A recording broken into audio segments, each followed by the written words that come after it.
AK நீங்கள் என்ன செய்யுங்க, உங்கள் வீட்டுக்கு அருகில் உள்ள கோயிலை தொடப்பத்தை எடுத்து கூட்டி சுத்தம் பண்ணி அள்ளி போடுங்க.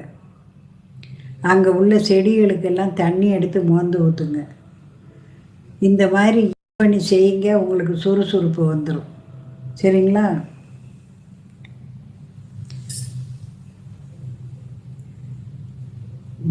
தேவி நீங்கள் கும்பிட வேண்டியது குரு பகவான்,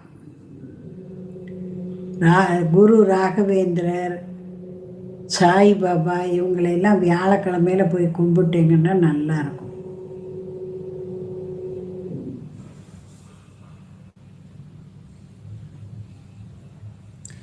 மேரேஜ் நடக்க அரவிந்த் செய்ய வேண்டியது சக்கரை தாழ்வு